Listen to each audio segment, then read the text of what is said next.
Hey everyone, this is Pat Mesiti. Over the last 30 years, I've had the great joy of speaking and traveling with some of the world's greatest speaking icons. The late great Zig Ziglar, Jim Rowan, Dallas Waitley, Bob Proctor, Mark Victor Hansen, Dr. John Martini. But there's one that I believe is really a cut above the rest. Why is he a cut above the rest? Well, he went from having millions of dollars to literally seeing his life completely fall apart. But here's the great thing. Bounced back, recovered, and doing greater than ever. His name is Geoff Jowett.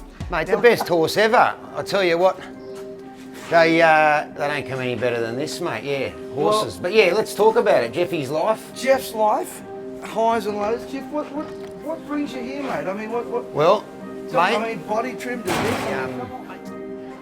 I started Vision Personal Training when I was 21. We went on a franchise that did all right. There's about 50 of them now. Mate, I got out in the mid-2000s. As always, it wasn't big enough, fast enough. You know, wasn't exciting enough. Thought I could do more, needed to do more. I did it for the wrong reasons. I did it to make dough. And nothing wrong with making dough, but money never leads, it follows. It follows. You've got to follow purpose and contribution and service and the deeper stuff. The stuff that takes time to build. And, you know, I wanted everything yesterday, and I jumped in trying to get back to where I was, made the big mistakes, and it all came coming down. So that was a big part. I had a great run with Body Trim. We helped a lot of people, but mate, I was never happy. I was never at peace with myself.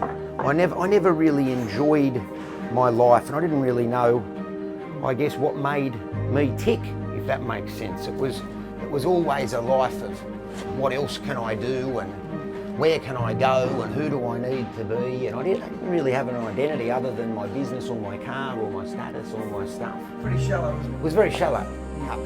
So one of the big, you can't save everyone. So Jeff, and I think that was a lot of ego back in the day, but save everyone, change the world. Mate, you do your best and you help those that want to be helped. But you can't save them all, and it's not your job to save them all. And I ran out of juice, Pat. And I took it personally when I couldn't help someone. And I took it, and it really impacted me when they didn't lose weight or they didn't change, and I thought, what else could I have done? Well, you can't do it all, mate, and you end up with a sore back and you run out of juice. And that was what happened, and you know, you get empathy fatigue, and mate, there's a lot of people out there that are victims. So do I love people? Yes. Can they be draining? Yes. So and the thing right now, I am incapable of bullshit. I'm not doing, I'll tell you right now, because and this is the difference, I used to need things. I don't need anything anymore. People want to make more money, stop looking at the till.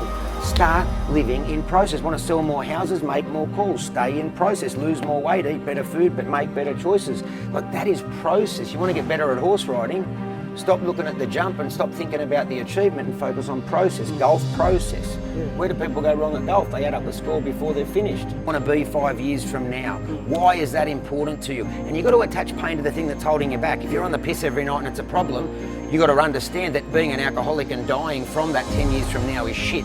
If you're eating chocolate every day and you're obese, you're going to die of diabetes and you're not going to see your kids or your grandkids, and that's shit. You've got to get tears in your eyes and attach massive pain to what that problem is. Mine was the drink. Other mates, it's gambling, it's drinking, it's drugging, it's food. You've got to attach so much pain that when I look at alcohol, I see poison, I see fear, I see all those things, so I do not drink. Now it's easy, it's not even in my life. I replaced a shit habit with the best.